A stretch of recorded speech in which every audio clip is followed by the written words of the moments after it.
श्री स्वामी समर्थ, जय जय स्वामी समर्थ। श्री स्वामी समर्थ, जय जय स्वामी समर्थ। श्री स्वामी समर्थ महाराजांच्या नामस्मरणाने आजच्या व्हिडिओला सुरुवात करूया। शुभ दुपार तुम्हा सगळ्यांना। कसे आहात तुम्ही सगळे? आशा व्यक्त करते स्वस्थ असाल, मस्त असाल, स्वामींच्या सेवेमध्ये आणि दिवाळीच्या तयारीमध्ये रममाण असाल। आजच्या व्हिडिओमध्ये मी तुम्हाला धनत्रयोदशी दिवशी 13 दिवे कसे लावायचे आणि यमदीपदान कसे करायचे, का करायचे, कशासाठी करायचे याची संपूर्ण माहिती देणार आहे। त्यामुळे व्हिडिओ शेवटपर्यंत स्किप न करता बघा। अजूनही ज्यांची कुबेर पोटलीची ऑर्डर, आता काल मी बऱ्याच ऑर्डर पाठवलेल्या आहेत, पण ज्यांच्या कोणत्याही ऑर्डरला उशीर झालेला आहे त्या ऑर्डर आता दिवाळी नंतर येतील।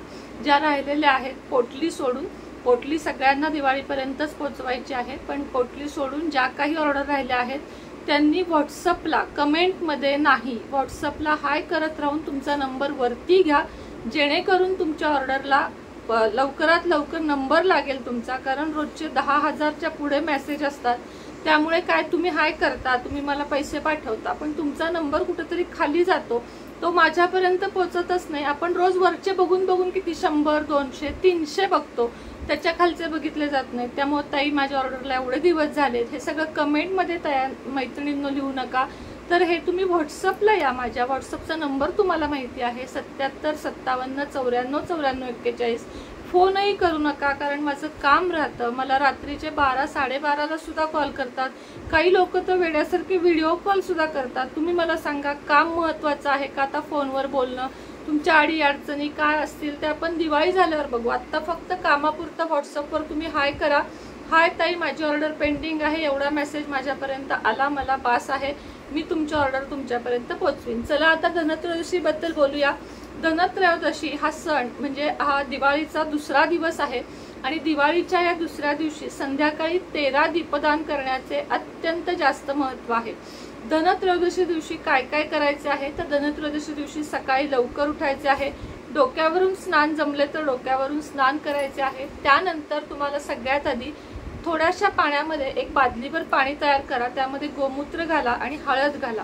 याने तुम्हाला काय करायचं आहे, पूर्ण दरवाजा, उंबरा आणि तुमचं घर हे स्वच्छ या पाण्याने पुसून घ्यायचं आहे। सगळं पाणी एकाच पाण्याने पुसलं तरी चालेल, किंवा मग 3-4 रूम असतील तर पाणी बदलून बदलून वापरलं तरीही चालेल। कापडाने पुसायचं आहे, मॉपनी नाही। त्याचप्रमाणे या पाण्यामध्ये थोडीशी दालचिनी पावडर, थोडीशी जायफळ पावडर सुद्धा घालायची आहे। याने माता लक्ष्मीचे आगमन होते घरामध्ये। मॉपनं न पुसता एक दिवस खाली बसून पुसा, लक्ष्मी पूजनला सुद्धा खाली बसून पुसा, मॉपने पुसू नका। बघा तुम्ही काय फरक पडतो ते आणि मला सांगा। त्यानंतर आपला मुख्य दरवाजा नटवायचा आहे, स्वच्छ डेकोरेशन त्याच्यावर करायचं आहे, म्हणजे कुंकवाने, हळदीने, स्वस्तिक, त्याच्यामध्ये रेषा, बिंदू हे सगळं काढायचं आहे। ओम श्री शुभ लाभ ही चिन्हे, शुभ चिन्हे कुंकवाने काढायची आहेत, हळदीने काढायची आहेत। त्याचप्रमाणे तुम्हाला दरवाजामध्ये सुंदर रांगोळी काढायची आहे, उंबऱ्यावर रांगोळी काढायची आहे, लक्ष्मीची पावले, गोपद्म, लक्ष्मी पद्म हे सगळं तुम्हाला काढायचं आहे।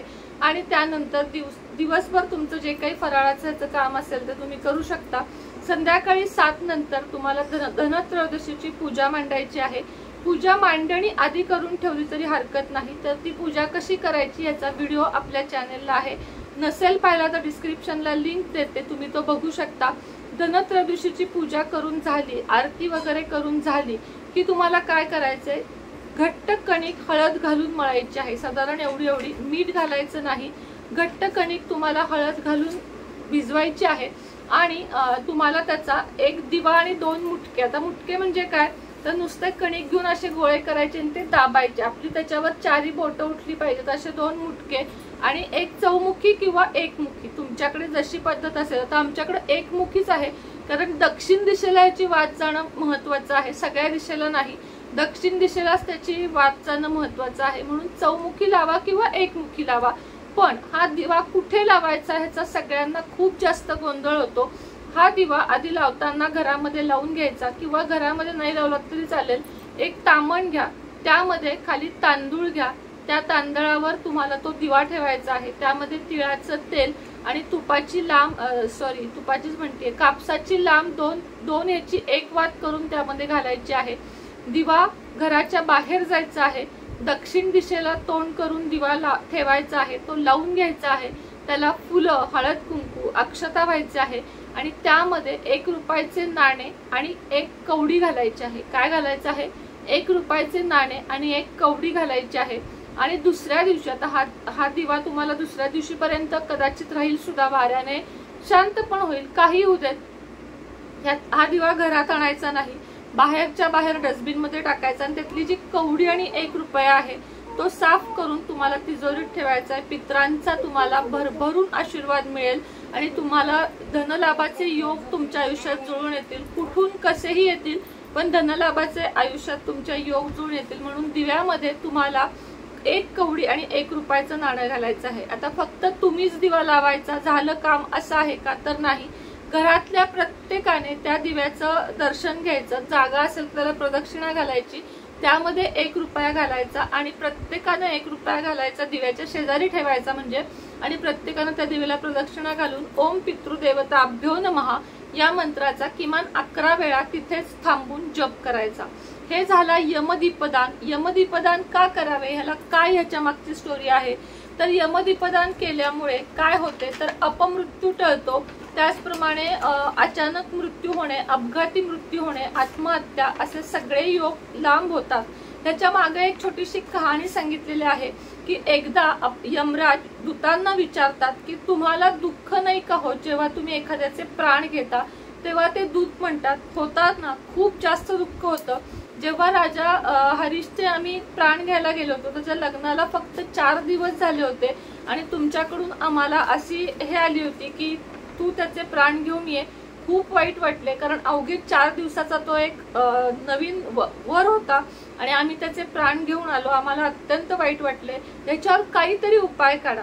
त्या दिवशी यमराज म्हणले, जो कुणी त्रयोदशीला म्हणजे धनत्रयोदशीला दिवा यमाच्या नावाने लावेल, यमदीपदान करेल, त्याच्या घरी कधीही अपमृत्यू किंवा अचानक मृत्यू, तरुण लोकांचा मृत्यू होणार नाही, अशी मी शाश्वती देतो, असं यमराजांनी स्वतः दूतांना सांगितले होते। आणि त्या दिवशीपासून हे दिवा लावण्याची प्रथा निघाली असे शास्त्र सांगते। म्हणजे ह्याच्या मागे सुद्धा एक काहीतरी रिझन आहे।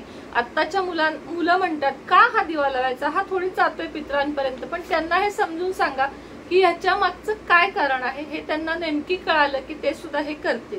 आता उरलेले 13 दिवे, 13 पणत्या तुम्हाला लावून घ्यायच्या, तिळाचे तेल किंवा तुपाचे, जसे तुम्हाला परवडतील तसे 13 दिवे लावून घ्यायचे घरामध्ये यमदीपदान झाल्यानंतर। आणि 1 तुळशीपाशी, 1 देवघरात, 1 तुमच्या माठापाशी म्हणजे जिथं पाणी भरतो तिथे, 1 डस्टबिन पाशी, आठवणीने कचऱ्याच्या डब्यापाशी सुद्धा 1 दिवा लावायचा आहे। प्रत्येक खोलीत 1 दिवा लावायचा आहे, कोणत्याही खोलीत अंधार ठेवायचा नाहीये। 1 जवळ कुठलं मंदिर असेल तिथं, आणि जे मग काही उरतील दिवे, हे 13 दिवे 13 ठिकाणी लावण्याचा प्रयत्न करा। पण त्यातूनही दिवे उरले तर घराच्या बाहेर 2-4 तुम्ही लावू शकता, डेकोरेशन करू शकता। त्यातूनही दिवे उरले तर हे सगळे देवापाशी लावायचे आहेत आणि हे दिवे तुम्ही पुन्हा सुद्धा वापरू शकता। असं नाही की धनत्रयोदशीला वापरलेत मग दुसऱ्या दिवशी हेच दिवे तुम्ही वापरू शकता।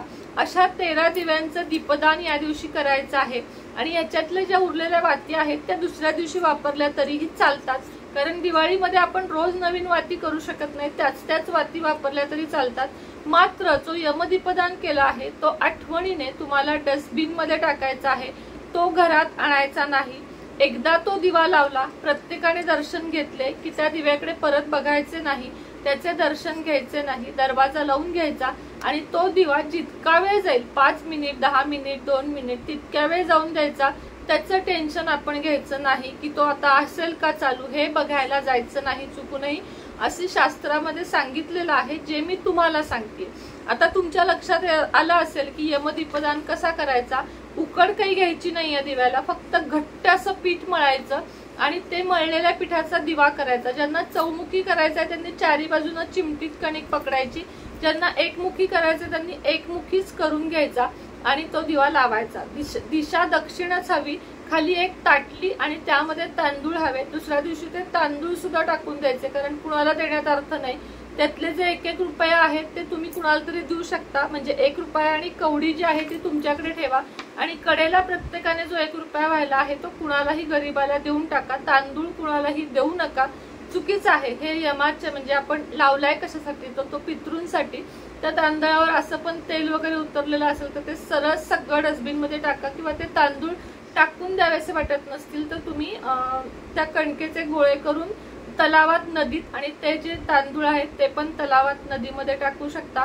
त्याचं विसर्जन दुसऱ्या दिवशी सकाळी तुम्हाला करायचं आहे. त्या रात्री तो दिवा तसाच ठेवायचा आहे. तर माझ्या मते तुम्हाला धनत्रयोदशीची माहिती व्यवस्थित कळाली असेल. धनत्रयोदशीला आठवणीने काही नाही केले तरी धन्वंतरीची पूजा आणि धन्वंतरीला धने, गुळ आणि तुमच्याकडे जी काही आयुर्वेदिक औषधे जसं की लवंग, मिरे, दालचिनी हे सगळे आयुर्वेदिक औषधामध्ये मोडते, तुळस, या सगळ्याची पूजा तुम्हाला करायची आहे.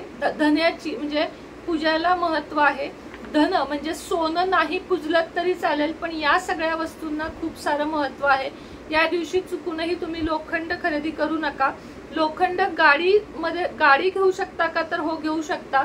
मात्र कढई, धारदार वस्तू, टोकदार वस्तू या वस्तू तुम्हाला चुकूनही खरेदी करायच्या नाहीयेत.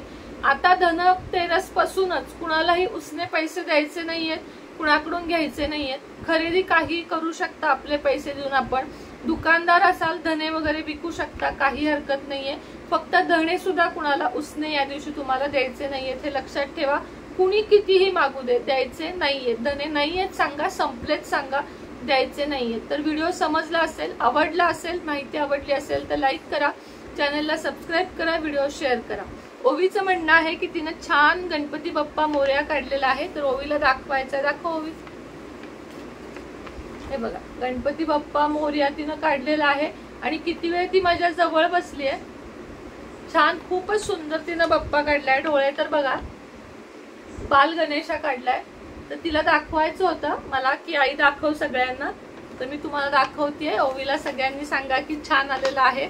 तर अशा प्रकारे धनतेरसचा आजचा व्हिडिओ होता. तुम्हाला आवडला असेल तर लाईक, शेअर, सबस्क्राईब करा, जेणेकरून प्रत्येकाला हा व्हिडिओ उपयोगी पडेल. श्री स्वामी समर्थ.